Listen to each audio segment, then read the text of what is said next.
Hello and welcome to the Captains at Center Ice podcast. I'm your host, Joshua Kessner, and today I am back again with my good friend Ryan. And Hello.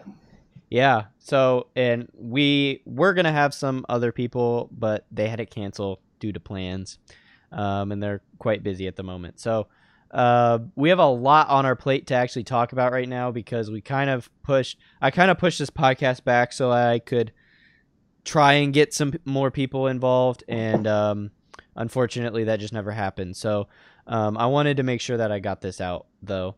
I apologize for the sun beaming in on me, so if I look all really white, that's because of the sun. I'm sorry. But yeah, so today we have a lot to talk about. Like I said, we're going to be talking about the Stanley Cup final to start. Then we'll jump into the NHL awards, kind of our thoughts behind that. Then we're going to talk about the NHL draft. And then we're going to talk about trade news. And then we will end up with the Hockey Hall of Fame. So, first, let me just start off by introducing my guest with me. Ryan he is a former podcaster with me at Cardinal Sports Live. While he did podcast with me a little bit in the hockey side of things, his main thing that he podcasted on was the European leagues in soccer. And so he was actually a host in that in those podcasts. So he managed those, and there's not really a whole lot more to say in how I know you. He does have a podcast called A Forsberg Winter Wonderland. Go check that out. It's on I'm YouTube. starting it this or next week. All right, so this next week. So today is June 29th. So go check that out. And yeah, it's a Forsberg Winter Wonderland on YouTube and on SoundCloud. He and a bunch of other Colorado Avalanche fans are going to be talking about the Colorado Avalanche as the season goes on. So definitely go check that out. He knows what he's talking about with the Colorado Avalanche, and so yeah. Anything you want to add before we jump right into this, Ryan? Just check out my podcast of Forsberg Winter Wonderland. It'll be coming out next week. It's just going to be an all Avalanche podcast, so check that out when you can. And let's get this show started. Yeah. Well, actually, right before, what's your first topic going to be, just so the fans know? The first topic is going to be probably the draft and what I thought about it and how we did. Okay. So he's gonna focus on the draft. Definitely go check that out. So I'm sure we're gonna hit on some of that stuff here soon. So let's start out with our thoughts on. Hey, I have to step away for a second. Okay. He has a phone call that he has to take here really quick. So, um, we're gonna start talking about the Stanley Cup final. So I'll start out with this while he's kind of away. How this is gonna work is I'm just gonna talk about my thoughts, my opinions, what I thought kind of What's up? happened. Um, and we will jump right into my thoughts and opinions on it. So, um, to start out, I thought that this series was not as evenly matched as I thought it was going to be. I thought that I thought quite honestly that the Washington Capitals were way deeper than the Vegas Golden Knights. Uh, and quite honestly, um, I thought that Washington played way better as a team overall in every line basically. Alex Ovechkin did come to play, although he wasn't as big of a threat as I would have expected coming into this series, or into the Stanley Cup final, I should say. He was an absolute dominant player in the Eastern Conference Final. He don't get me wrong, he was dominant. He was just Vegas did shut him down a little bit more than Tampa Bay did. I think that the Vegas Golden Knights did not come out to play, and their key players definitely didn't come out to play. So William Karlsson was pretty much non-existent. He had a couple good goals in that series, but overall non-existent. James Neal did come to play. The rest of his team, James Neal and Marc-Andre Fleury, came to play. Marc-Andre Fleury stood on his head. I honestly give a ton of kudos to Marc-Andre Fleury. He had no team in front of him in that series, and he kept Washington off the board for a long, long time. So, yeah, I think that Vegas had some depth issues coming into this game. Jonathan Marchessault was non-existent.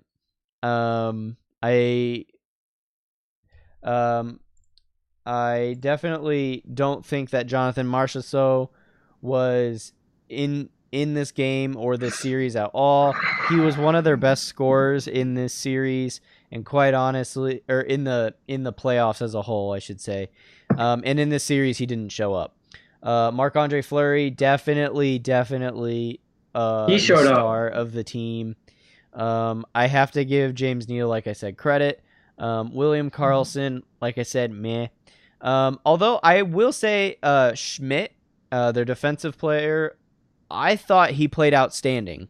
I forget his first name. Nathan Schmidt? Jonathan Hello? Schmidt? Hello? Yeah, I hear you, Ryan. Oh, okay. Sorry. I Sorry. was just kind of going off on a rant. Sorry. My But bad. yeah, Schmidt, I thought he played pretty well. Yeah, I mean, I just thought Vegas, this was the difference. Washington had 5 shooters on the ice, all with all 4 lines.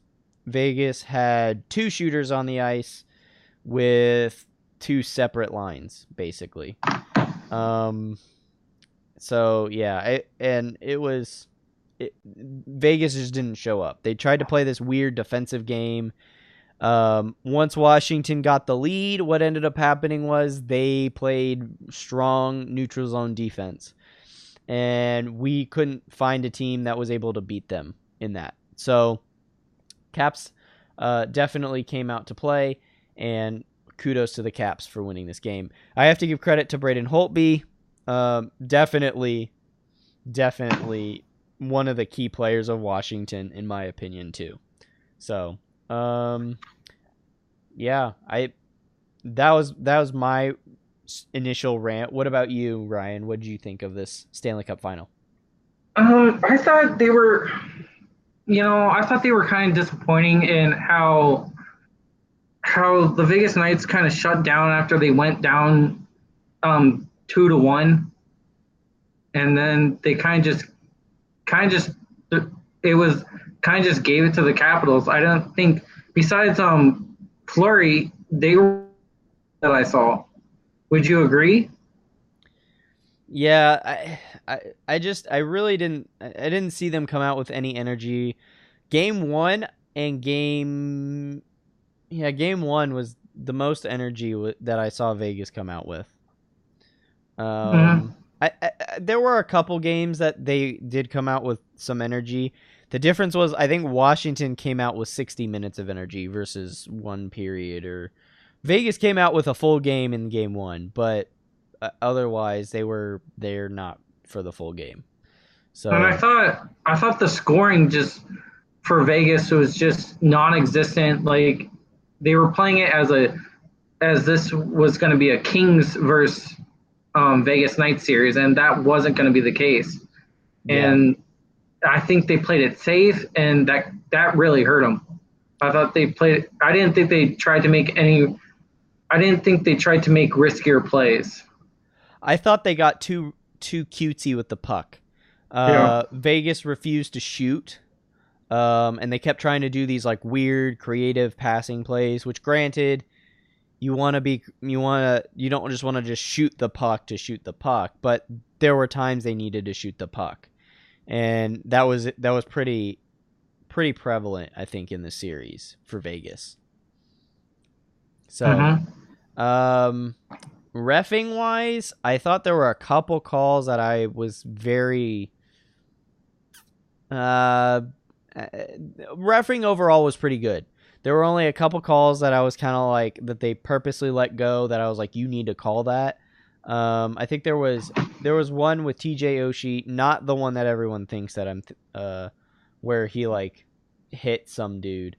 No, there was a couple times where TJ Oshie would literally like lift his stick as hard as he could and slam his stick right into the face of some Vegas player. I thought those should have been called. I give props to the refs for calling the hit from Tom Wilson on, I believe it was Jonathan Marchessault, actually. The blindside hit. I thought the refs did a good job on that. Trying to think if there was really anything else. Overall, I thought the reffing was pretty even. I thought there should have been more calls called, but overall the refs played or were even. So I in don't think they general, made the what I think the rest did the best thing. They didn't make it about them, true. Yeah, and that's how the game should be. yeah, and I thought the calls that they did call were definitely necessary calls. There were a few that were on the line that I was like, you should have called, but that was more of an opinion than anything. And then there were others that they purposely let go, and I thought that they did a pretty good job in staying out of the player's way in terms of, or letting the momentum just carry out throughout the game instead of stopping the game for every penalty that they saw. Mm-hmm. I thought that if that game, any of those games had been played in the regular season, there would be like 60 minutes of penalties because the amount of ridiculousness that we saw was insane. But because it's playoff hockey, they let things go. So, overall, I thought it was a good Stanley Cup final reffing wise. No real issues here. A couple of calls that I was like, I think you should have called that, but overall, Yeah. no series changing or game changing calls in my opinion. Mm-hmm. I'm trying to think if there's really And anything else. I want to say this. Where was Vegas's Knights power play? I don't know. Like it was non-existent. Yeah. Like Again, that was their bread and butter going into the Stanley Cup Finals, and then they just laid an egg when it came to the power play. It was just unbearable. well, where was their speed game? Their Yeah. speed game wasn't there either. I mean, here's what ended up happening. Vegas ended up passing the puck around the perimeter when it came to the power play. Refused to shoot the puck, and when they did, they shot from the point only, which didn't help. This couple speed plays where they did shoot while on the run or while on the move, I guess I should say, is when James Neal had that one ridiculous shot that he ripped top corner. I don't know how he ripped that, but that was an insane shot. So there was that one. I think there was one by William Karlsson. No, I'm thinking of the series before. I take that back. There was a couple in there, but quite honestly, Vegas, they couldn't find a way to get past Holtby, and I don't know why, because I thought Holtby was okay in the playoffs. He was good enough to win the cup, but I thought he was just okay. He wasn't like outstanding like Fleury, but I thought he was good, but I don't know. Vegas definitely didn't show up at all. That's basically what we're saying. I don't know. That's kind of our thoughts. Congrats to the Capitals. Yeah, they earned it. They definitely earned it. Probably won't happen again for another 40 years. I'm being Knowing sarcastic. Washington sports, yeah. I'm being sarcastic a little bit, but I mean, you're it's not going to far win a from cup. the truth. Ovechkin's never going to win a cup again. Really? You don't think so? No, I really don't. They keep their core and everything. Yeah, they're gonna run into cap issues here soon. I and with Ovechkin on the decline. I mean, he's still good. I've not. I'm just saying he's not getting any younger, and they'll have a shot. But here's the thing: I think the Metropolitan Division is going to be stronger. And I quite honestly think that there's, I don't know, the Metropolitan's going to be stronger. I'm I'm not sure I want to count out Pittsburgh anywhere just yet. Still, I think the Islanders are going to be a threat next year. Columbus, well, depending on what happens with Panarin, but Apparently, Columbus, we might be the Colorado Avalanche might be in for him, so that'll be interesting to watch. yeah, And we have but some good people to trade too. Panarin for McKinnon, would you do it? No, hell no. That's a no. No, not even close. uh, no, I don't know what they're looking for, but anyway, so but Columbus, I still think will be a threat. I think they'll be less of a threat if they don't have Panarin, but we'll see what ends up happening with that. I think teams out west are going to become more of a threat now. Yeah. Um, and I think that's going to force. Well, what I see, but I also see the West beating each other up because the West is True. so has such good depth with teams. Like, look at the Central Division. My God, that team's a nightmare Yeah. through. I don't know. I still see Chicago being a threat coming in this upcoming season a little bit. I see Winnipeg for sure. Colorado. Yeah, I still see that. I see them being a the threat. Predators.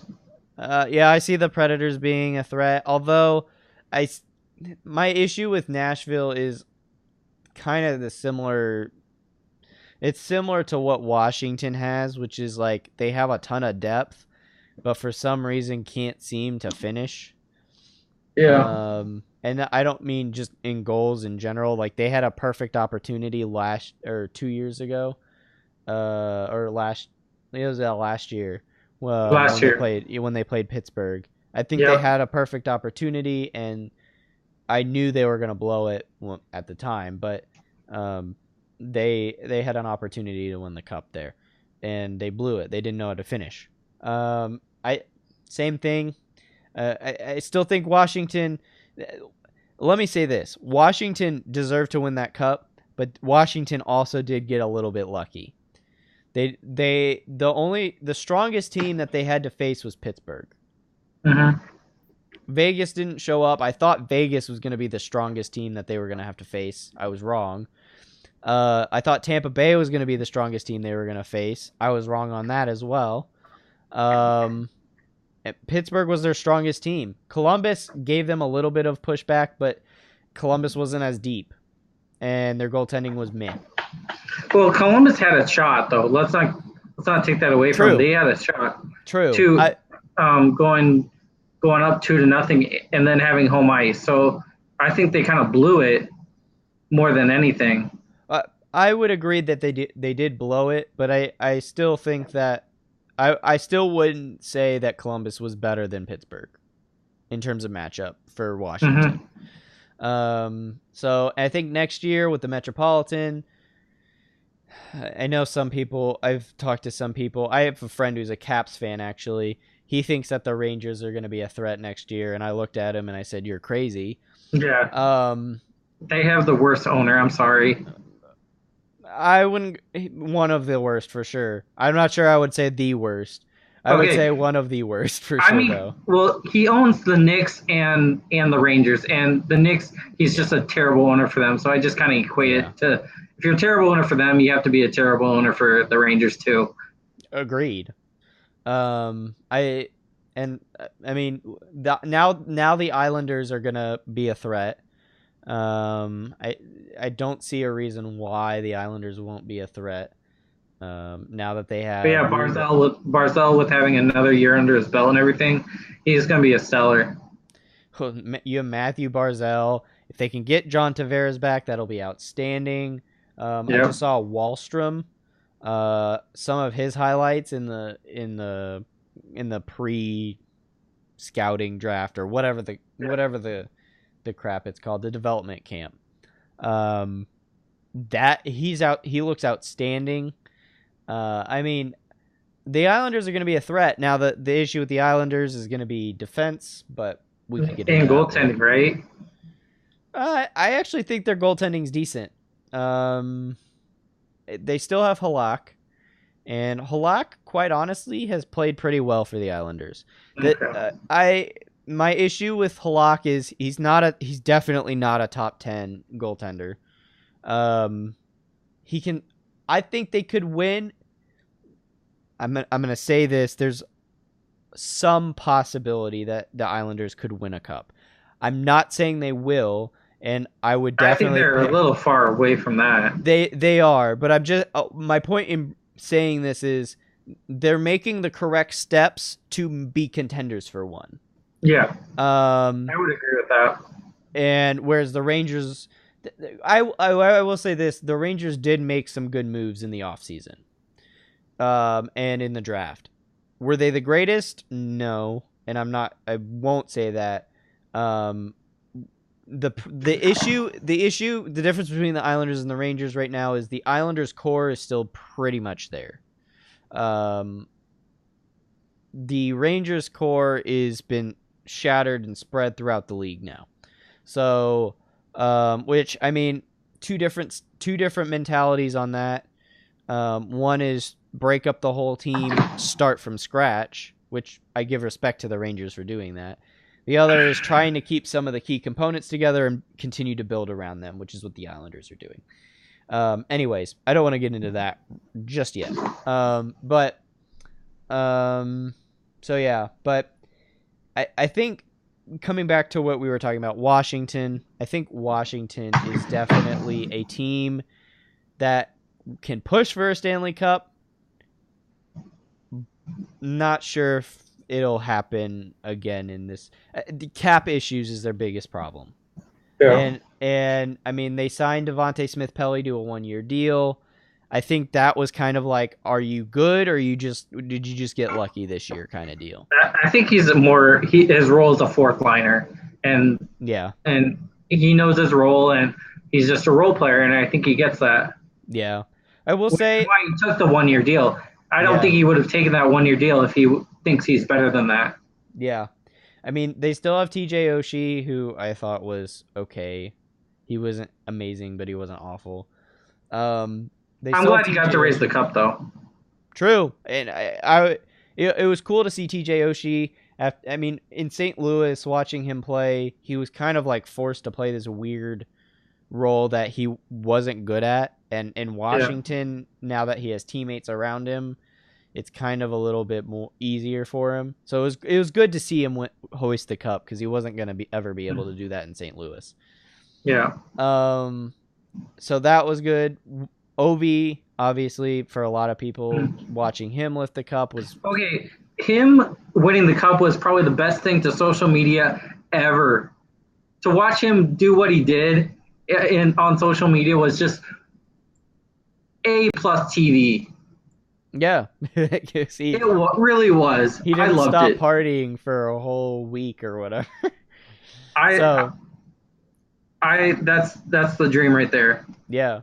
And quite honestly, I kind of think in the back of Ovechkin's head, he knows that it's the chances of him winning a cup again are going to be slim to none. I think that's kind of why he did it. Again, I'm not going to count Washington out.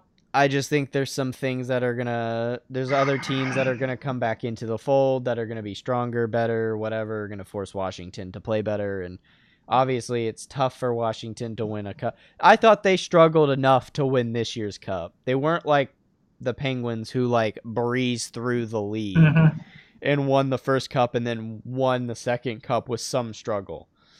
I don't think Washington's ever going to do that. I thought they struggled enough with this cup. Yeah, they might win in a couple more years, but I'm not sure I'm willing to bet on them just yet. So, that being said, that was our talks of the Stanley Cup. We are going to move on, however, and we are going to talk about the NHL awards. Um, so Which let's one do talk. we want to start with first? Um, I'm quite honestly I'm gonna go down in order based on how they have it listed. Okay. Um, and so let's start with the Ted Lindsay Award. Um, Connor McDavid won this award. Um, this is an award voted on by the players. And so yeah, Ryan, what did you think? Do you think that I McDavid think it should have was won this award? deserved. Honestly, he had the most points out of everyone season wise. He did. He wasn't a bad guy on off the ice or on the ice. I thought it was well deserved. Yeah. Um, I have no qualms about it. I would agree. I'm really the other finalists were Taylor Hall and Nathan McKinnon. Um, quite honestly, I'm okay with Connor McDavid winning it. Um, I, I thought he played a little weak at the very beginning of the season. Actually, I thought he played extremely weak for what we've seen from him. In the last year, I or mean, two for years. sure, it was a disappointing season, but to come out slow and everything, and then to have the most points says something about the player. True, and that's what I said. That's what I think is. I understand him getting the award because he came from being pretty much bottom of the league to being top of the league in points. Mm-hmm. And he did it in like half a season. So I think he deserves this award. Taylor Hall, I would agree, kind of deserves this award, or should have been in the running for this award as well. And I'm glad to see Nathan McKinnon in the award category as well for that, or consideration for this award, I should say. But I agree. I think Connor McDavid deserved the award. Um, moving on, let's talk about the Norris Trophy. We have Victor Hedman. Um, Norris Trophy, for those of you who don't know, is the defensive award, top Best defensive player. defenseman. Yeah, best defenseman. Um, and Victor Hedman won this award. So here's the list in order of based on ranking. Victor Hedman was number 1. Number 2 was Drew Doughty. Number 3 was PK Subban. Number 4 was Seth Jones. Number 5 was John Carlson. Number 6 was John Klingberg. Number 7 was Roman Josi. Number 8 was Brent Burns. Number 9 was Alex Pietrangelo. And number 10 was Shane Gostisbehere. All right. I would have. I'm kind of shocked that John Carlson's so low. I mean, I get it, he's top five, but being I thought he should be at least top three. Um, yeah, I think he should have been. I think PK Subban's a little overrated in my eyes. I think John Carlson should have been over Seth Jones, and I think he should have been. Yeah, I could understand the argument he should have been over PK. Um, I think having Drew Doughty at number 2, I'm 100% okay with. Yeah, I don't have an issue with that argument. Um, Hedman if kind of won me over in the Stanley Cup playoffs. Like I get it, how good he was once I watched the playoffs and saw what he does for his team. And then so that's why I was kind of leaning towards Doughty, but I would have had Hedman, Doughty, and then Carlson, then Seth Jones, then Subban. Yeah, I think watching him. First of all, he was the only player who pretty much showed up in the Eastern Conference Final, uh, and he played outstanding. He was only one player on the ice, which is why they lost. But he played outstanding, I thought, but he played outstanding in the rest of the series too. He shut down some pretty big opponents. Not size-wise, but skill-wise. And overall, I think he deserved this award. No doubt. Definitely deserved this award. Next, King Clancy Trophy. Basically, this is best leadership on and off the ice. The people they gave this to was Daniel Sedin and Henrik Sedin of the Vancouver Canucks. For those of you who are not familiar, Daniel Sedin and Henrik Sedin, the twins, are going to be... They're retired now. So they're out of the league. I think this was kind of like a final hurrah from the league to kind of, be like, you've done some good work in the league. Here's a trophy for you. I think they deserve. It was this. well deserved though. It wasn't like we're just giving this to you guys. True. I don't want to discredit them. I do think though. I'm just saying. I think that had some help in that decision. I think it was cool that they gave it to both of them and not just one of them. It's kind of how they entered the league too. They got drafted together and went to the same team. Yeah, it was interesting how the Vancouver Canucks made that work, but a lot of teams were scared to draft just a single brother and not draft the other. So I give props to the Vancouver Canucks to not splitting them up and making it work. Yeah, and giving them the time to just play in the league. So, yeah, I give props to the Sedin brothers for their career. They had an outstanding career. Definitely a well-deserved award for them. Next, the Calder Trophy. This is basically best rookie in the league. Matthew Barzal of the New York Islanders won this award. And I agree with this award. I thought he played outstanding the entire season. No doubt about it. Yeah. So, what are your thoughts on this, Ryan? I think you hinted at something when you said he was the best rookie to play the entire season. I think the key point is the entire season. Had Brock Besser played the entire season, I think he wins the award. Yeah. I could understand that argument. I think so. For those of you listening, this is how it went. Matthew Barzal was number 1. Brock Besser was number 2. Clayton Keller was number 3. Kyle Connor was number 4. Charlie McAvoy was number 5. Yanni Gourde was number 6. Nico Hischier was number 7.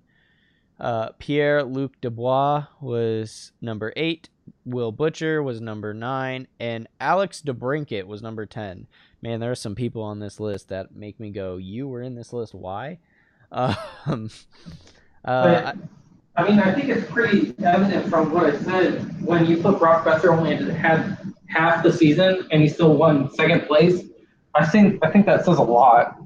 Yeah. I think Matthew Barzal is the most complete player out of everyone here. Brock Besser is the most complete shooter in this entire list. Mm-hmm. Again, no qualms with this list. Great list. I think Matthew Barzal deserved this award hands down. Again, like you said, he played this way the entire season.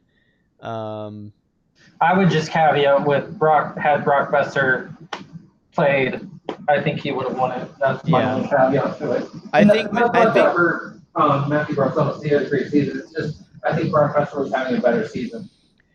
Fair. I would almost argue that I think Barzal deserved it because he pretty much carried the Islanders.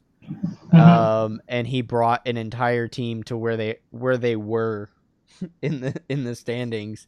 Brock Besser had at least some sort of a team behind him. I thought Matthew Barzal is actually a little bit more solid defensively too.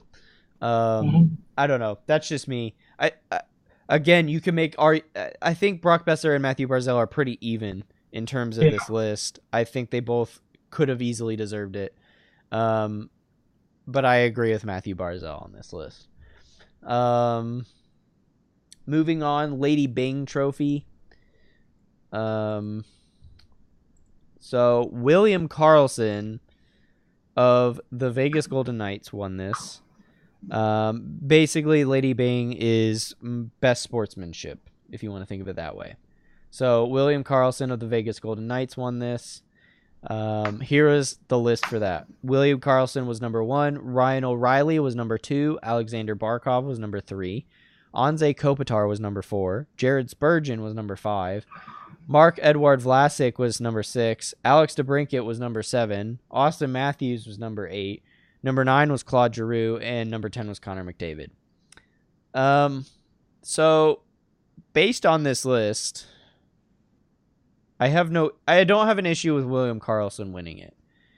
But I do have some issues with some of the people who even made the list. Yeah, I don't know if Claude Giroux should be on there.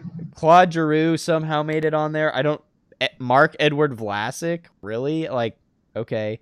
Alex DeBrincat, he's a rookie, so I mean, I don't really have anything for him, but okay. I thought Austin Matthews should have been higher, quite honestly. Jared Spurgeon, I don't know. That's me. I thought Austin Matthews actually should have been higher on this list. I thought either 5 or 6 is where I would have put Austin Matthews instead of 8. But no qualms with Karlsson winning that trophy.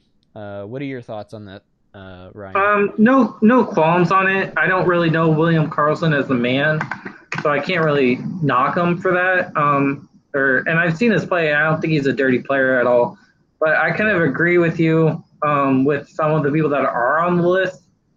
I think Austin Matthews is a good player for the NHL. I think he should have been higher, at least been in the finalists, because he's just a good player for the league, and it says something about the league if Austin Matthews is on there, you know? Yeah. Well, and he's genuinely a good guy too. Yeah. I mean, he's not one of those people who blows people off and whatnot. So, but yeah, like Claude Giroux, why? Anyway, moving on. Yeah. Masterson Trophy is the next one. Masterson Memorial Trophy. Perseverance, sportsmanship, and dedication. They gave this to Brian Boyle of the New Jersey Devils. I have absolutely no qualms with this.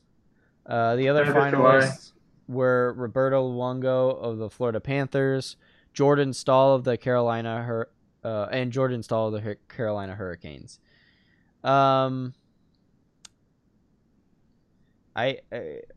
Basically, I'm pretty sure they gave this to Brian Boyle because he had leukemia, because he had to persevere through that. And again, no qualms with that. I totally deserved. Yeah. Next, we have the Selke Trophy, which went to the LA Kings captain, Anze Kopitar, or at least I think he's still a captain. Wins the top defensive forward, if you want to consider it that way. He's the top defensive forward. Ryan and I were talking about this earlier. Maybe not best choice. Yeah. I don't know. So I'll go through the list really quick and then we'll talk about it. So number 1, Anze Kopitar. Number 2, Sean Couturier. Number 3, Patrice Bergeron. Number 4, Alexander Barkov. Number 5, Mikko Koivu. Number 6, William Karlsson. Number 7, Radek Faksa. Number 8, Braden Point. Number 9, Sidney Crosby. And number 10, Brad Marchand. So, Ryan, you had some thoughts about this. What were your thoughts exactly? Yeah, I thought he deserved to be in the top 10, not top 3. I thought Sean Couturier was a better defensive forward than him. Even I would say, I mean, watching William Karlsson, I thought he was better.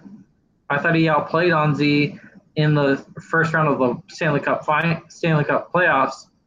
And so I don't think he deserved to win this award. I would have given it to Sean Couturier. My top 3 would have been Sean Couturier, William Karlsson, and then probably Miko Koivu. As much as I don't like the Wild, I would say Miko Koivu. All right. I think I'm torn between some people. I think I agree with you on the William Karlsson part. I think he should have been top 3 for sure. I think Patrice Bergeron needed some consideration. Granted, he was injured for a large part of the season, so I think that had something to say about it. I don't know about. Wasn't able to watch enough of Sean Couturier play defense as a defensive forward. Um, I think Anze Kopitar definitely deserves to be in the top 5. I'm not really quite sure I would throw Alexander Barkov in that top 5, but I think William Karlsson definitely deserves to be in that top 5. I don't know. I think I would go with William Karlsson at number 1, Sean Couturier at number 2, and maybe Patrice Bergeron at number 3. That's kind of how I would go. I think that's how I would go with that. I think Anze Kopitar, while good, didn't play 100% in the playoffs, and that kind of has affected how he played, in my opinion, or how the Kings played, in my opinion. Mm-hmm. So yeah. Next, let's talk about the next award, which is we just did the Selkie. So Jack Adams Award. This is Coach of the Year, basically. Gerard Gallant has won this award.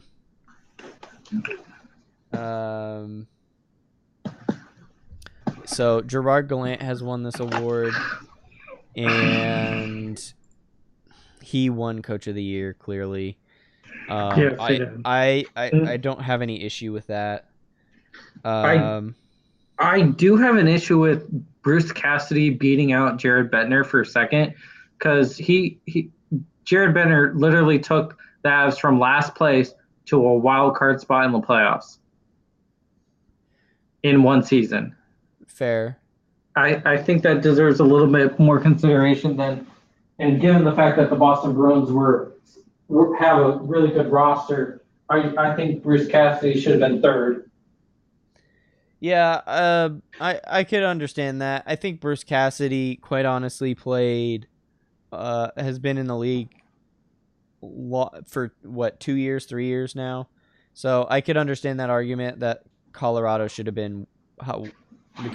should have been second. And quite honestly, I think I would agree with you on this. Yeah, I think I would agree with you on this one. Let me go through the list.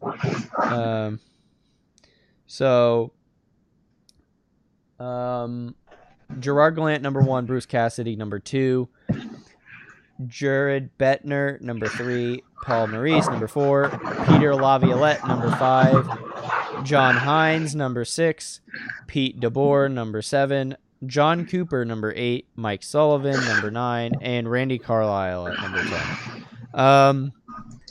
In my opinion, Gerard Gallant's a clear winner. Not sure why Randy Carlyle is on this list at all. I'm a Ducks fan, and I don't understand why he's on this list. Peter Laviolette's a little high for me. That I would also agree with. I think John Cooper and Mike Sullivan should be higher than him. Pete DeBoer is where he should be. John Hines with the New Jersey Devils, I like him where he's at. Paul Maurice needs to be where he's at. I think Bruce Cassidy needs to be lower, like you said. But I have no issue with Gerard Gallant winning.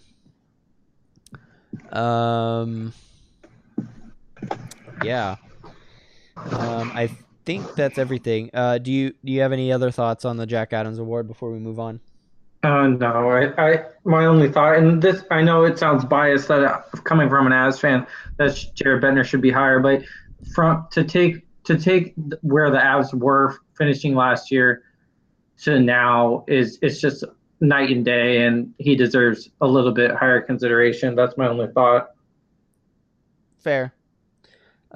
He was in the top 3, so I will give them that, though. Yeah. Messier Leadership Award. I think we all know what this means, but Derek Englund won this award. This basically goes for community leader.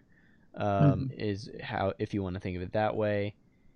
I think it's obvious why he won this award. Yeah, given the Um, tragedy that happened in Vegas and everything. yeah, and kind of getting the team and the all of them to kind of get behind him, so to speak. Yeah. So the other two were Wayne Simmons and Blake Wheeler were the other finalists. The Messier chooses this one. I think Derek Englund was a clear winner. I think we already knew that going in. No qualms on that one. Yeah, me either. Now let's talk about one that definitely has some qualms for me. Yeah. The Vezina Well, Trophy. wait, what Um, trophy? the Vezina Trophy. Okay. The Vezina Trophy for best goaltender in the league this year went to Nashville Predators goaltender Pekka Rinne. Now, I'm not sure I would have given this to him. No, I Maybe did he win last year? I don't know if he won last year. he did. He came in second, I think. I can't remember. See, I don't think. last year would have been a perfect time to give it to him. This year, he didn't deserve it. So let me list off the finalists for you guys, and then we'll talk about it. So Pekka Rinne, number 1. Number 2, Connor Hellebuck. Number 3, Andre Vasilevsky. Number 4, Frederik Andersen. Number 5, Marc-Andre Fleury. Number 6, John Gibson. Number 7, Tuukka Rask. Number 8, Sergei Bobrovsky. And tied for number 9th, Roberto Luongo and Jonathan Quick. So there was no number 10. I think Pekka Rinne deserves to be in the top 10. But I thought I would have put Fleury above him, Vasilevsky, Hellebuck above him, and yeah, I would put those three ahead of him before. Yeah, I think my number 1 pick for goaltender, I think I For would have me, put Fleury. Marc-Andre Fleury in that as Yeah, number yeah, 1. I would have picked Fleury as well. I think Fleury would be my number 1. Number 2, I actually think I would have picked Andre Vasilevsky. And number 3, I would have put Connor Hellebuck, although you could make an argument for either one being number 1 and number 2. Frederik Andersen is quite high in my opinion. He's number 4. I think Frederik Andersen is an overrated goaltender. I think he's good, but I think they look at him in a Toronto Maple Leafs jersey and see an outstanding goaltender. He's good, but I'm not sure I would put him in top 5. Yeah, maybe I would. I would keep him in top 5, but I would put him at number 5. Yeah, that's what I would do too. Yeah, I thought there was another goaltender I would move up, but there's not. John Gibson is also like I think he deserves to be in this list. I'm kind of surprised he's number 6 though. Yeah. He was better than Roberto Luongo. I thought Jonathan Quick was better than him. I thought he's better than Tuukka Rask and Sergei Bobrovsky. I thought they were probably even on that one. I don't know. I think I would have given it to Marc-Andre Fleury. Pekka Rinne definitely did not deserve this. I kind of don't understand the not hate, but like disrespect is probably the best word towards Marc-Andre Fleury. Like he had an outstanding season and an outstanding playoffs. Like I don't understand it. Yeah. I think so. According to this, their reason for it was he tied the league in shutouts, the league lead in shutouts, finished 3rd in wins to help Nashville win the President's Trophy. Still, I would put him in top 5. Not sure I would. He did nothing in the playoffs. I mean that's my thing is I think the playoffs need to be considered into this. I totally agree. And I don't think they were. I thought Pekka Rinne was Swiss cheese in the playoffs. He was. You could have put someone else in, and he would have been a better goaltender, in my opinion. So, I'm sorry, Nashville fans, but it's true. So anyway, let's move on here. Let's move on to the next award, which is, I think, a valid award. General Manager of the Year. For those of you listening, you could think of this as the General Manager of the Year. So George McPhee of the Vegas Golden Knights has won this award. So I'm gonna go through the list. Yeah. Oh, okay. Go ahead. I'm gonna go through the list here, really quick. Number 1, George McPhee. Number 2, Kevin Shevledov.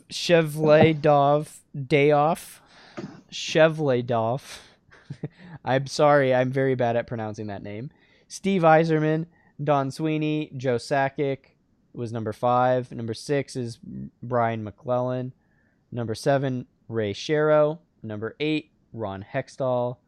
Number 9, David Poile. And number 10 is Jarmo Kekalainen. Yeah, good luck with that one. I can do that one better than Kevin Sheveldayoff.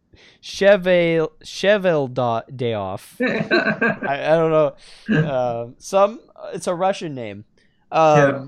So those are the general managers. George McPhee was number 1, obviously. The one thing I wanted to say, he definitely deserves this award because he built both teams in the Stanley Cup Finals. Like, he didn't just build the Vegas Knights; he built what the Nationals became. So, hands down, deserves this award because he built both teams. Yeah, he built the Capitals to what they are, and he built the Vegas Golden Knights to what they are. Granted, a little bit easier building the Vegas Golden Knights, but he still built them. Yeah, I think he 100% deserves this award. I do have some questions with some of the people that were put on this list. Not sure Joe Sakic deserves to be on this list. I'll say this though, he's drafted good players. Like, he got in a fight with Patrick Waugh over drafting, and he ended up winning that argument. And then he drafted the right players. Like, he drafted Nathan McKinnon. He drafted Tyson Jost. He's drafted some good players. So I kind of give it to him. Fair. I think I would put Joe Sakic lower on the list. Okay, that's fair. Ron Hextall has, okay, maybe. Ray Shero, maybe. Brian McClellan for Washington, for those of you who don't know. I'm not sure why he's number 6 because he hasn't really done anything for them. The team was already pretty much built for him. I would put him in top 10 just because he has the team, but I don't know. Let's see. Is there anyone else? I don't think there's really anyone on here. I mean, there's no one on here that I'm like, no, you should not be on this list. Yeah. At all. Yeah, there's no one on there that I think is like awful. Like, you should definitely not be on this list. If I'm Seattle right now, I'm definitely looking at George McPhee and see if I can poach him at all costs. Yeah. Seattle's that's gonna be an interesting topic to talk about in the near future. But yeah, no, I can understand that. So we have 2 more. So the Willow Ree Community Hero Award goes to Darcy Hagen, who's the Humboldt Broncos coach.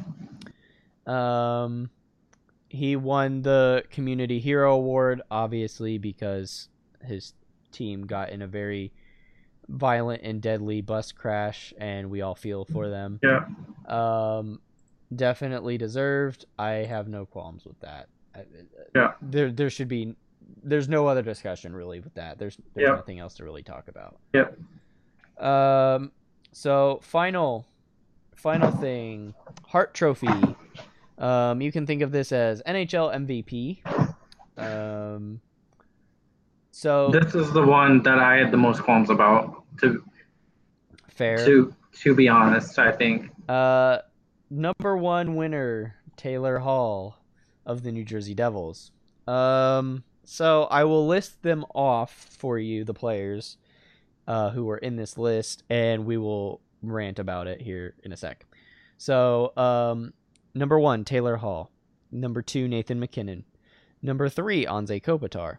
Number 4, Claude Giroux. Number 5, Connor McDavid. Number 6, Nikita Kucherov. Number 7, Evgeny Malkin. Number 8, Blake Wheeler. Number 9, Alex Ovechkin. And number 10, William Karlsson. All right, Ryan, why don't you go ahead and start this one? Okay, how Nathan MacKinnon doesn't win this award is beyond me. He single-handedly went from 50 points to, I think, over 100 points, including the playoffs, and made the series between the Predators an actual series that no one really thought was going to be a series. And Taylor Hall, I don't think he did enough in the playoffs, and I think that's a huge factor. And then Anze Kopitar, what did you do in the playoffs? Why are you at 3? Claude Giroux, you did something in the playoffs. You should be up in the top 3. Connor McDavid, you're above Anze Kopitar. Nikita Kucherov, you're also above Anze Kopitar. Malkin, yes, you too. Blake Wheeler, no, I won't say you were above Kopitar, but Alex Ovechkin, you definitely were above Kopitar. And Karlsson, yeah, I'll give you above Kopitar. That's my rant. All right. I agree with Ryan on this one to an extent. I don't think Taylor Hall deserved this. Sorry, I went off on that one. I apologize, but No, go ahead. Yeah, I mean, I don't think Taylor Hall deserved this award. I think he does. If he had showed up in the playoffs, I think he would have deserved this award, but he didn't. Nathan MacKinnon, definitely a player that I would have at least in the top 3. Anze Kopitar, I agree. I would actually put, quite honestly, based off his playoff performance, I'd probably put him at like 10 or 9. Claude Giroux, don't have a problem with him being in the top 5.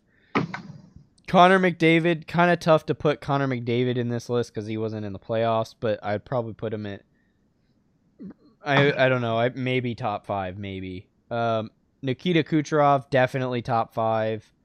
Evgeny Malkin, bottom 5. Blake Wheeler, I thought should be a lot higher. He was an outstanding player, one of the deadliest players on the ice for the Winnipeg Jets. I thought he should have been a lot higher, and definitely Alex Ovechkin. This list is interesting to me. I don't think Taylor Hall deserves MVP. To each is their own, I guess, but I don't think he deserves MVP. I think he deserves to be in bottom 5. I think I would put him at number 6. If I were to make this list, my number it would go. So I think how I would go would be Nathan MacKinnon. Would be number 1. Number 2, I think I would go Nikita Kucherov. 3, oh no, hold on. I take that back. No, number 1, I would go Alex Ovechkin. Number 2, Nathan MacKinnon. Number 3, I would go Nikita Kucherov. Number 4 would be Blake Wheeler. And number 5, I'd put Claude Giroux. And then the rest doesn't really matter. I think that's how I would make my list. I don't know. I think Nathan MacKinnon definitely is top 2. And if you want to vote him number 1, I have no issue with that. I might have an issue if you say he's better than Alex Ovechkin, considering Ovi won the cup and he was one of the key players in them winning the No, cup. he's not better than Ovi. I'm just going over when I talk about value, it's about who meant the most for your team and what you did for your team. And I think that's what McKinnon did. Yeah, that I agree with. To clarify, I wasn't saying that Ryan was saying that. I was saying that there might be people who would make that argument. I don't Alex Ovechkin at number 9 is absolutely astounding to me. It's disrespectful. It's asinine. Who decided to do that? That is such an inane argument to put him at number 9. It's inane. It is awful. Who were you blind in the playoffs? I don't know. I think Ovi should have won. Taylor Hall should have been number 6 or 8 or 9. There's no way in this that Taylor Hall should have won. He was non-existent in the playoffs. Ovechkin had a more complete season, in my opinion. Yep. I mean, I can't agree with you more. I can't. There's nothing I can say that changes my mind about what you said. Yeah, I don't understand the New Jersey Devils even getting anyone on this list, anyone to be on this list to be that high. I can see Taylor Hall being on the list, but not where he is, not where he wanted. Yeah, that's what I'm saying. I don't think he should be that high at all. He should be 9 or 10. Mm-hmm. And same with Anze Kopitar. Yep. That's for a different reason, though. Anyway, so that is our discussion of the awards. Leave a comment down below what you think of the awards. Yeah. That being said, we're gonna move on. So we have done the awards, and now we are going to talk about trade news. Gotta love that trade news here. So, Are we talking trade news or draft news? Yeah, or I'm sorry. Or lumping them together? I say we can lump them together because they basically are lumped. We can kind of lump them together. We'll start. It's not really trades. Let's talk signings because it's really more signing extensions. Yeah. So we'll start with that first, and then we'll go into the draft. I kind of flip-flopped it by accident. So we'll start with this though. So I think these are the big ones. There's going to be a couple major things that I think you all will appreciate here at the end. So number 1, I want to bring up Red Wings signed Jonathan Bernier. Oh, I don't think that's the main sign. That's number 1. It's a good signing, but I don't think that's the biggest signing yet. Oh, these are just there's no particular rank to these. I should clarify that. No, I just kind of wrote them down, and just kind of went with it. So the Red Wings signed Jonathan Bernier, which is interesting. Number 2, Cam Ward signs with the Chicago Blackhawks. Number 3, John Carlson signs an 8-year contract extension with the Washington Capitals. Number whatever the crap, Drew Doughty signs an 8-year extension with LA. Next, we have Ilya Kovalchuk signing a 3-year deal with LA. And next, I want to bring up that the Islanders have now Barry Trotz. Not Trottier. Trottier is a player. They have Barry Trotz. And they also have Lou Lamoriello, which is big news for them. They also got rid of Snow, if I remember correctly, as well. And then, is there really anything else? Oh, Rangers got rid of. This was before the play, or kind of towards the beginning of the playoffs. But the Rangers got rid of their head coach and picked up the Boston University head coach, whose name I am currently blanking on. I don't know why I'm blanking on his name. Did the Stars get the DU coach? Yeah, and then the Stars got the Denver Yes. University head coach. Yep. I'll look those up as I talk about this. So, I think those are kind of the big, the Did you say big, the John Carlson one? I yeah, the John Carlson one. Um, those are kind of the biggest ones. Obviously, the one everyone's talking about right now is Ilya Kovalchuk. Um, I don't know. Is there really anything that you want to really bring out? Oh, New York Rangers is David Quinn, former Boston University head coach. Dallas Stars is Jim Montgomery. So there you go. I don't know why I was blanking on those. Where did Kovalchuk go again? Remind me. Los Angeles. Los Angeles. I mean, I don't understand it. Like we were talking about it in our group chat. Like Tommy said, they're kind of old. I don't really understand the pick. It's not even to that level of money. It didn't make sense. And then on top of that, signing Drew Doughty to a lot of money with a long term contract. I'm kind of iffy on the signing. I don't know what the GM is really thinking. That's just my eyes. Yeah, Views. I would agree. I think that he quite honest.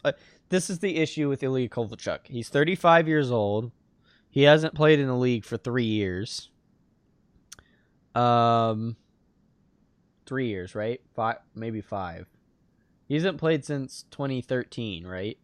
Yeah. So 5 years. He left after the 2013 season. Yeah. So he hasn't played for 5 years in the NHL, and he's 35 years old. He's not. He's def. You want to talk about a player not getting any younger? Ilya Kovalchuk. He does. He's not. He's not. There's no speed in his game anymore. He can still shoot the puck. I'll give him that. He's 35 years old. I mean, I'm not really quite sure what a team is. You have to be really desperate to sign Ilya Kovalchuk, in my honest opinion. Personally, I'm glad that he didn't go to the Avalanche, but I could see him doing well with kind of a young team that just needed scoring, and he can provide that for the third or fourth line. I think he can provide a good scoring opportunity for a third, fourth line that is a young team that just needed some bottom end scoring. That's where I see him. Like, I'll be happy with him if he gets 40 to 50 points. I'll be happy with that. Yeah, I see him as a 25 goal scorer next season. It's tough for me to point where he should be. Here's the issue with LA. LA used to be a team of speed, and now they have no speed.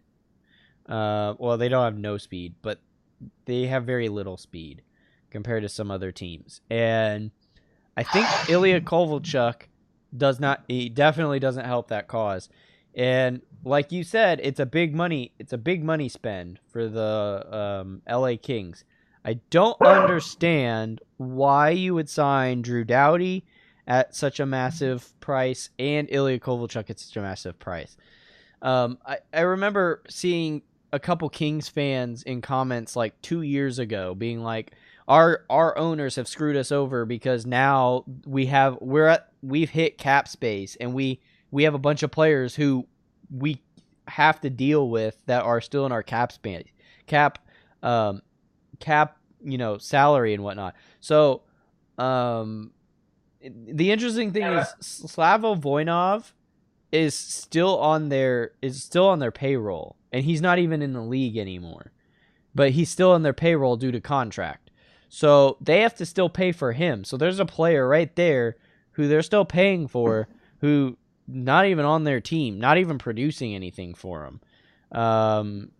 He's just out of the league in general. So, I mean, it's kind of a weird deal with kind of this stuff that's going on in the Kings ownership and whatnot. I don't know. This is a weird deal. I think this is going to be a make or break year for that GM. I mean, if this has to be a make or break year for that GM. I say maybe because my New York Rangers have also had bad ownership, and he's still not gone. So that's and I'm not really sure I see LA doing anything different, but I don't know. Um, I don't know. I gotta say they LA's a little weird out there right now. Yeah. La La Land. Yeah. Um, let's see. Carlson signing an 8-year extension with the Caps. Understandable. Yeah. I'm not really sure. I don't really see him going anywhere else. Quite honestly, Well, he was looking for his last big contract, I think, and the Caps obviously wanted to keep him.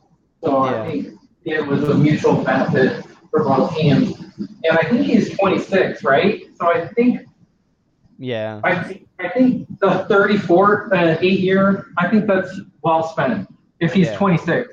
yeah. I think I heard rumors that he was on the free agency this year, and I immediately knew he wasn't going to leave Washington. Well, he was going to be one had he went to July 1st. True, true. Um, let's see. Cam Ward in Chicago. I think that's an interesting sign for Chicago. Considering Corey Crawford. Um, this is what I think they were. If I'm following kind of what Chicago is doing right now, I think they're trying to find a backup to Corey Crawford because they had no backup to Corey Crawford. Yeah. And so I think that's what they were doing. Um, understandable sign, I guess. Cam Ward is an okay goalie. He's good. He's not great. I don't know. I think Corey Crawford's actually better than him. There's not a lot of goalies I'll say that are better than Corey Crawford, or that are worse than Corey Crawford, I should say. But I think Cam Ward is one of those who's slightly worse than Corey Crawford. Now, granted, that could just be because he was playing with Carolina for so long. So I don't know. And then Red Wings signing Jonathan Bernier. Again, I think this is just there's a major goaltending issue in Detroit for some reason. And I think this was kind of Bernie's only spot that he knew he would get a number one slot. Like the writing was on the wall when the Avalanche got the KHL goalie of the year, Francouz, I think that's how you pronounce it. That there was no longer a spot for him at the number one, and he knew he was going to be a backup, if that, and so I think it made sense for him to look elsewhere, and I think this was the spot that he could only get a number one, and that's what he was looking for, from what I read. Yeah, understandable. Detroit is really not. They're not in a great place right now, so I can see him going there. That was all the amount of news that I have. The big news that I think I have seen. I guess there's one more. It was kind of during the playoffs that he signed his contract, but Evander Kane got his extension. That's right. He signed an 8-year contract. 8-year contract, got paid. I think it's a good fit for both because San Jose is not a city where you're gonna like get in trouble very easily, like Vegas. He's had his off the ice issues, and it's kind of a show off. And I think San Jose and the players around him humble him a little bit, and I think it's a bit benefit for him. Yeah, I would agree. I don't think there's. I think he's a little cocky based on what happened in the playoffs this year. I don't think he's their like star player or anything.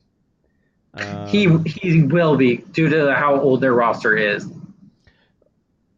Fair. I still think I would put Joe Pavelski, not John Pavelski. Joe Pavelski as their star player. But 2 years from now, it's all about how can we build around Evander Kane. Fair. I'm not sure that's the smartest move on San Jose's part, but I mean, I don't have a problem with them signing Evander Kane. Building around Evander Kane's a different story, though. That's kind of how I look at it. But that's the position that they put themselves in, giving him. It's true. I'm just saying I'm not sure I agree with that position. Yeah. Um, so anyway, not a whole lot in terms of news at the moment. Well, are we going to talk about the Tavares sweepstakes? Because that's essentially the LeBron sweepstakes at the moment for the NHL. That's true. Do you want? Yeah, let's talk about John Tavares. So, I know a lot of people are going to be talking about this. John Tavares seeking potential moving ability to other teams. Some of the teams include Toronto, San Jose, Tampa Bay, Boston was in that list, and who was the other team? Uh, Vegas. I think so. Stars, Lightning, Toronto, Islanders. I think that's all of them. Yeah. So anyway, so let's talk about that. So, um, I personally think John Tavares does not leave the New York Islanders. There's I don't. Go ahead. Go ahead. Sorry. No, I was just gonna say I don't. With when you look at the teams, Tampa's got will have cap issues if they bring him there. Toronto will have their own cap issues if you bring him there. San Jose already has their cap issues, so I'm not. He would have to take a major pay cut to even go there. Boston, maybe. You could maybe make an argument for Boston. Boston's the best argument that I could understand that John Tavares going outside of New York, the Islanders, to specify.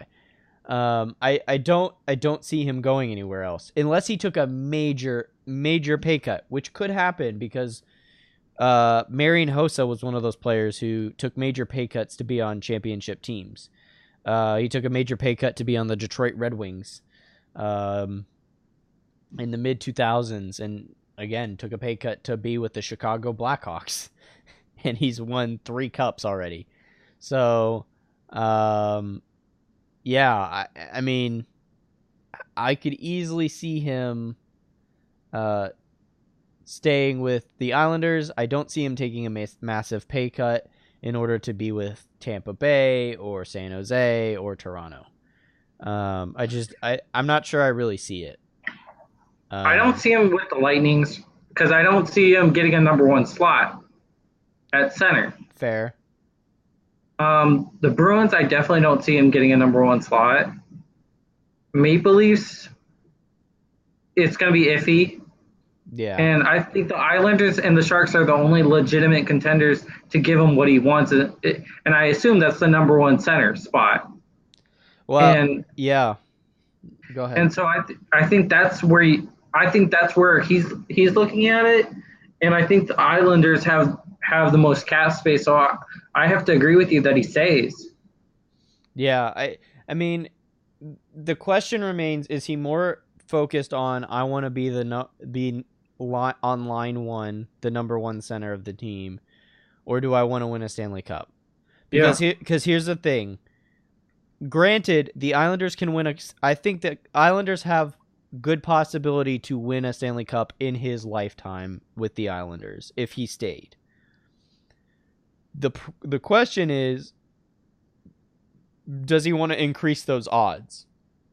Because if he increases those odds by going to another team, he has to take a massive pay cut and potentially a line change basically and end up on like second line most likely, like you said.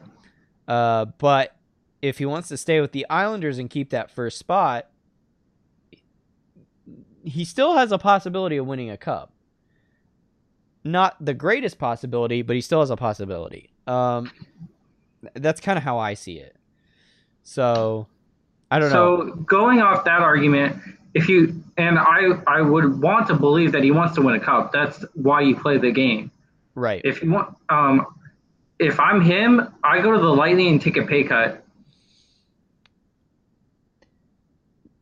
I could, yeah. If I'm It's Yeah. either the Lightning or the Maple Leafs. It'd probably be the Maple Leafs at one. I'll change it to the Maple Leafs at one, and then the Lightning at two, because I think the Maple Leafs are younger and faster, and I think that would be better for him. But it's either them or the Lightning if he wants to win a cup now.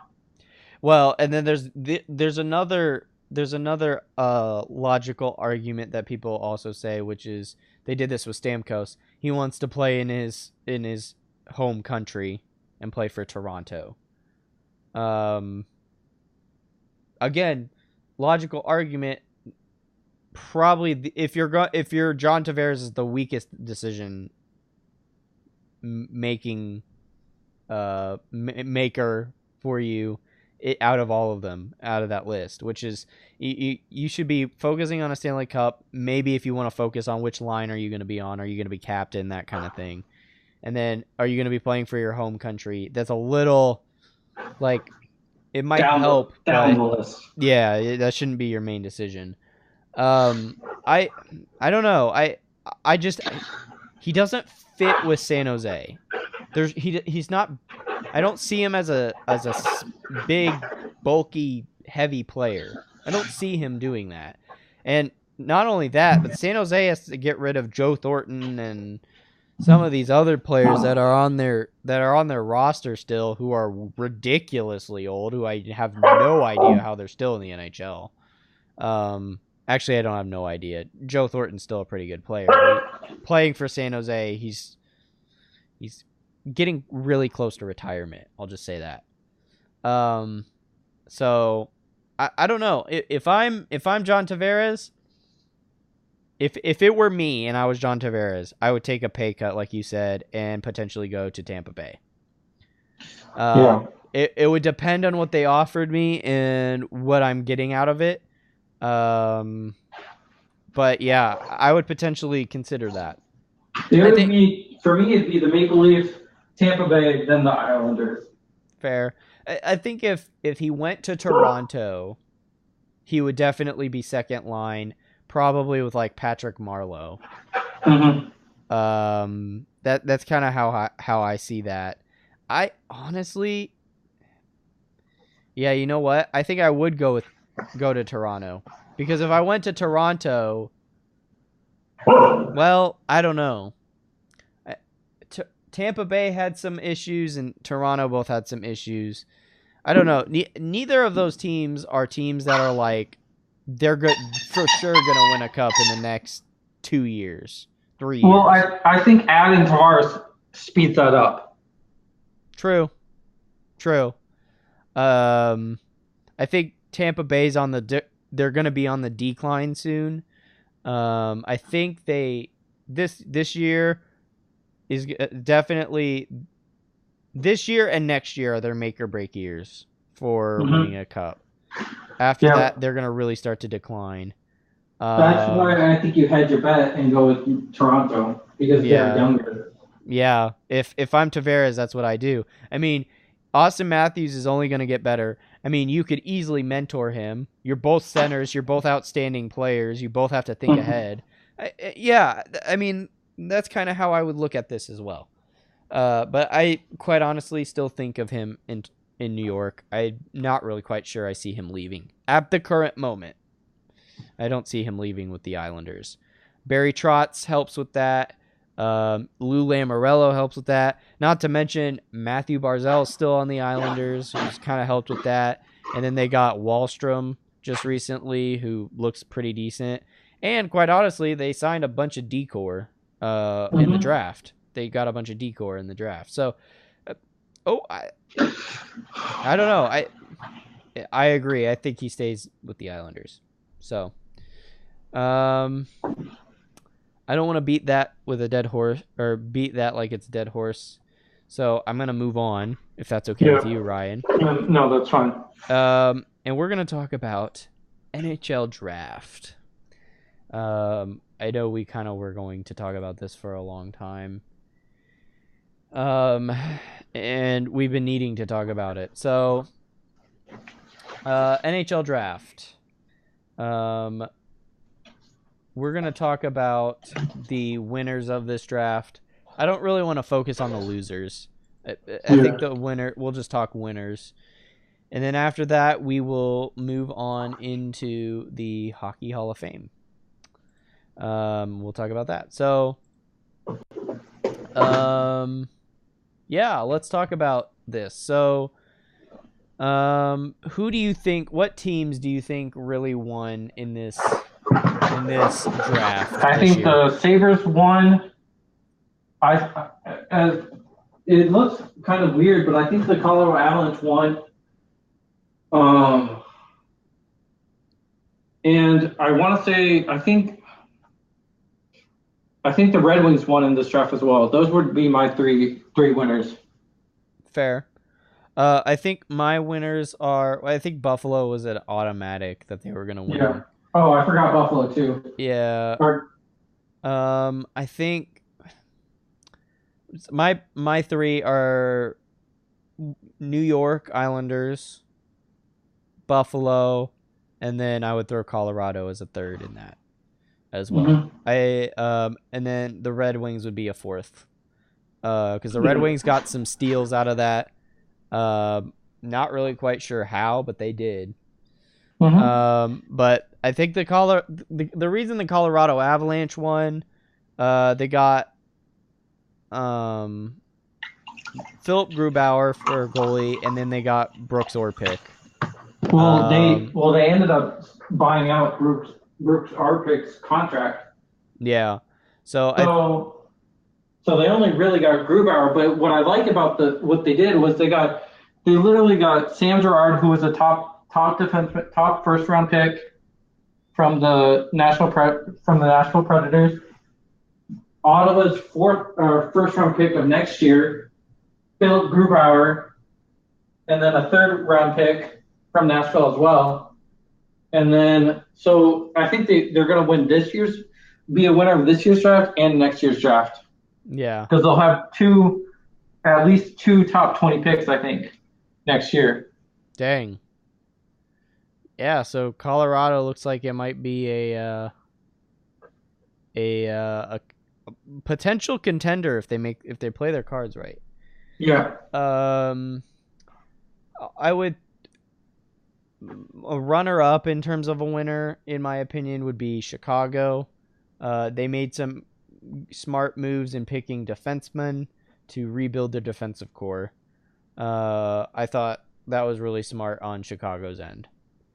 Yeah, and Um, I think you kind of have to give it to the Sabres for getting Rock. I mean, it wasn't to any of their luck or anything. It was just luck of the draw. But getting Rasmus Dahlin, he's going to be a star. yeah, and watching him play in the prospect or the development camp, he has played outstanding. Just, Yeah, just I don't see him not making it to the league in the first year. oh yeah, I want to see him and Jack Eichel play. I'm kind of interested. They still have a ton of holes with the Buffalo Sabres, so it's not like they're going to be really that big of a threat. But anyway, yeah, those are my winners. I don't really think there's really anything else I really want to bring up on that. I what I wanted to bring up on the Sabres though, they're looking to trade Ryan O'Reilly, so they could potentially get a good amount for him because he's a 50 to 60 point producer and could, if they play the cards, could play like Joe Sakic did with Matt Duchene and get a good hefty amount back. Yeah, I would agree. There's Ryan O'Reilly is an interesting. He's an interesting. Player Pick. for sure. Yeah, Like saying he lost the love for the game and stuff like that, that's not gonna go well for you. But he still produces no matter what. yeah, I would agree. Um, I don't think there's really a whole lot I really want to talk about here. Um, I I don't know. What about you? Do you wanna end with the Hall of Fame here? Yeah, I think so. I mean, obviously Rasmus Dahlin was the number one choice, and we all knew that going in. And so I think we pretty much covered everything that we wanted to cover. Yeah, I'm not really sure there's a whole lot I want to be talking about at the moment. A couple of strong winners, though, from teams that I think we expected to kind of win. The Islanders, the Buffalo Sabres, the Islanders, Buffalo Sabres, Colorado Avalanche, and Detroit Red Wings.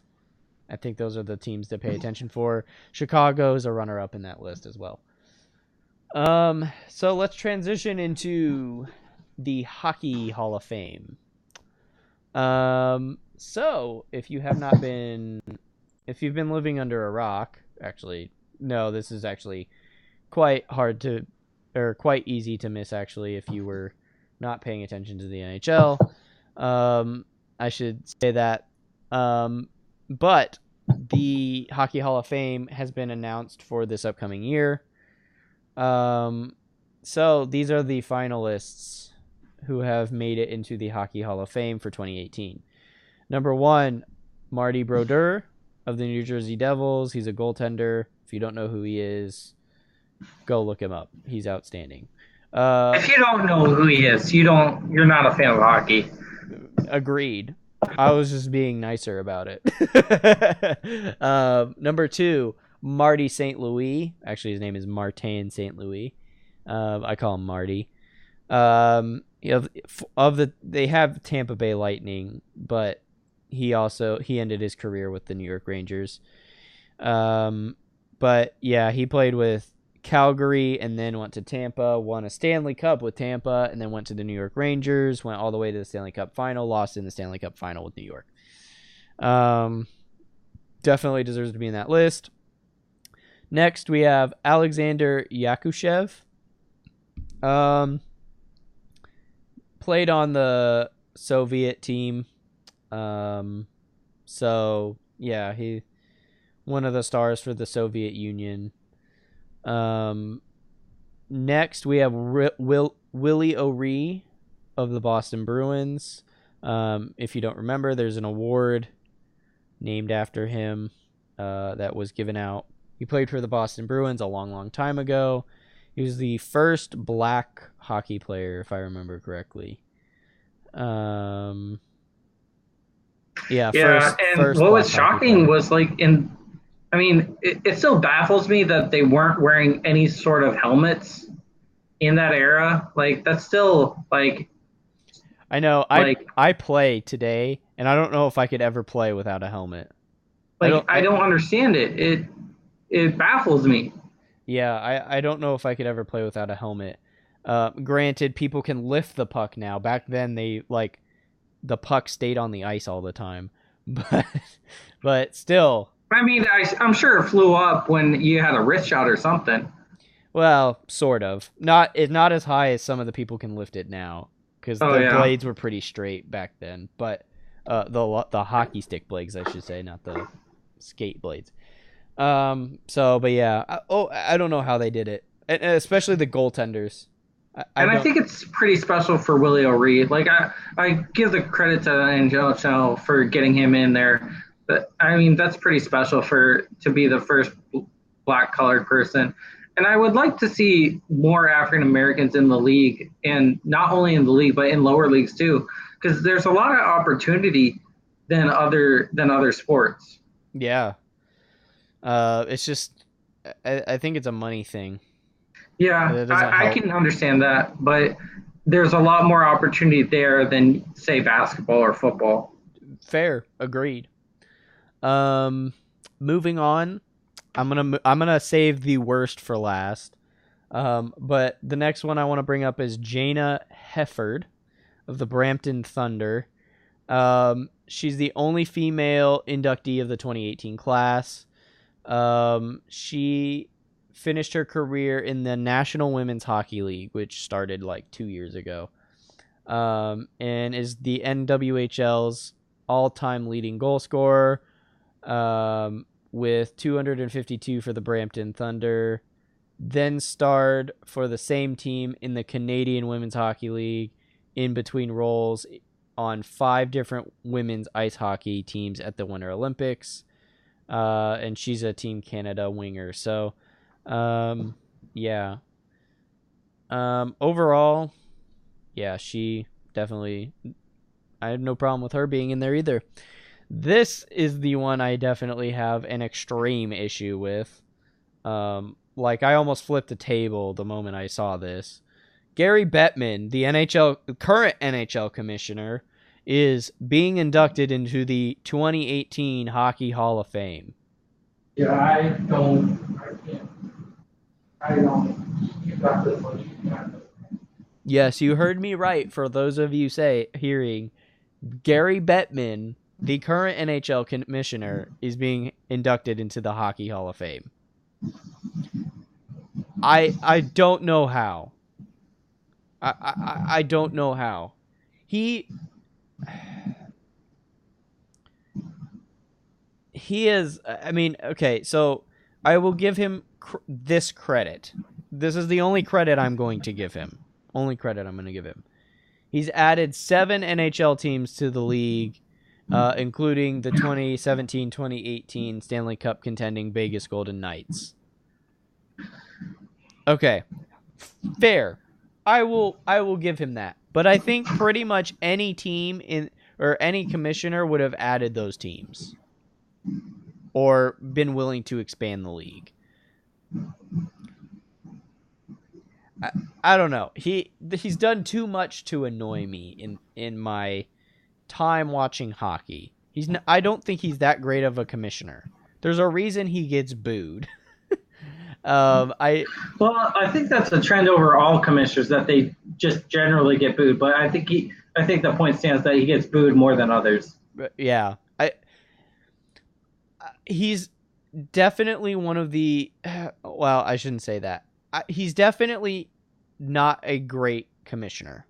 That's where I would put him. He's not a great commissioner. Out of the 4 major sports, I think he's the worst. Agreed. He's not great. He's really not great. He just the fact that he stopped NHL players from going over to play in the Olympics, of all countries, by the way, is a huge ordeal. It's a huge issue that he did. The fact that he refuses to even look at the fact that there are players who want to talk about the lack of protection or the lack of look into protection of the CTE. head and CTE. He refuses to look at it. He's an awful commissioner in terms of that. Not only that, a lot of the owners refuse to look at it too. Probably because they're worried it's going to kill the sport, but it's not. Well, look at what it's doing to the NFL, and the NFL barely addresses it, and it's killing them. Like they're having multiple lawsuits and everything, and they just don't want that to happen to their league. But if they don't want it to happen to their league, then you try to make a solution to the problem and address it.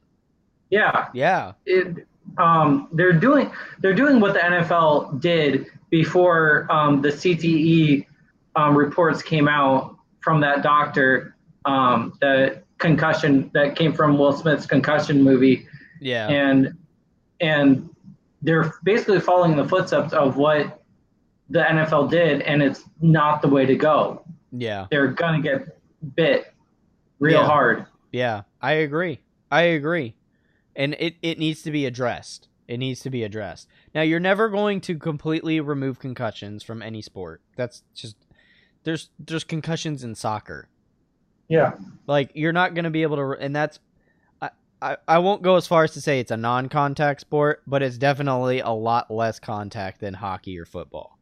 There is definitely contact. I agree with that, but it's physical. Yeah, I would still agree it's physical.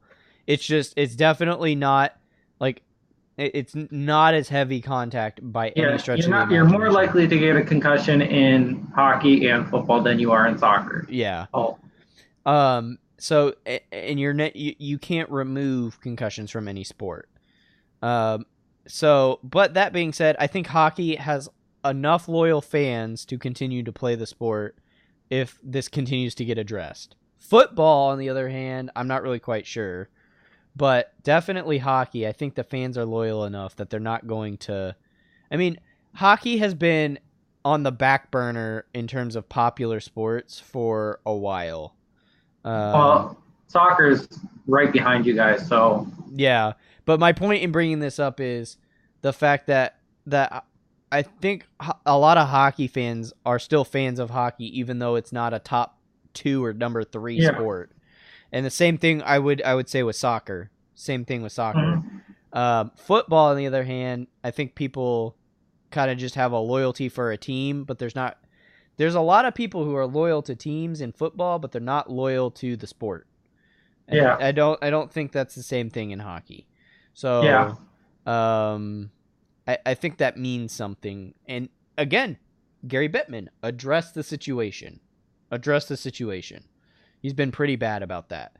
Well, I'll give him this too. Didn't he add the shootout rule too, which made it more inviting for fans too? I'll give him that. Okay, I could understand that. He also changed, which I'm not really sure I 100% agree with at all. He changed the overtime rules in regular season Mhm. to be 3-on-3 because Yeah, supposedly that's more exciting. Supposedly. I think it is. Uh, Like, I'm 50-50 on it. You can make an argument either way. It's not a make or break thing. I'm just glad he didn't change it for the playoffs. yeah. But yeah, I can understand the shootout rule and not having ties and whatnot. I think he does deserve some credits and things like that where he actually does deserve credits. What he doesn't deserve credit on, or the things he deserves to be criticized on, are major issues in the league. Hmm. And because of that, I'm not really sure I see him being put into the Hockey Hall of Fame. Yeah, he doesn't deserve the Hall of Fame, and maybe after a few years, saying given if he does address some issues that are within the hockey, like CTE and Right. concussion protocol, um, I think I think he could be up for an induction. Yeah. And quite honestly, the other thing that's a big issue with this is he's still commissioner. Like Yeah. all these people, they're not even playing anymore. Or, recently retired, or, they're not none of these people are even close to playing, and he's still commissioner. Hmm. That should mean something, you know? Yeah. I don't know. I don't know how he made it into this list. Listen, if he made it into the list 4 years from after he retired or something, it would be a little bit easier for me to swallow. Yeah. That's how I look at that. But I don't know. That's how I look at that as a fan of the NHL. Um yeah. I think we hit everything, Ryan. We got through everything. Yeah. Um Leave your comments down below on your thoughts. I know we hit a lot of topics. And we've been recording for almost 2 hours now. An hour and 43 minutes at the current moment. So we're gonna wrap this up here really quickly. But leave your comments down below. Let me know what you thought of this podcast. Um, there will not be as many topics in the next podcast for sure, and I will be more consistent in getting one up for you guys here soon. I think the next thing I'm pretty much going to focus on is either trade news slash Tavares drop, signing. yeah, slash drama in the league or whatever. There's always drama that happens Yeah. in the off season. Shea Weber and PK Subban's drama that happened 2 years ago. Stuff like that. So, um, yeah, I think this has been a pretty solid podcast. I Um, would agree. as always, I always say this. I want to get more people on here, but we'll see how that ends up happening. Ryan, as always, thank you for coming on. Um, it's always a pleasure talking hockey with you. And I know your schedule's busy as well.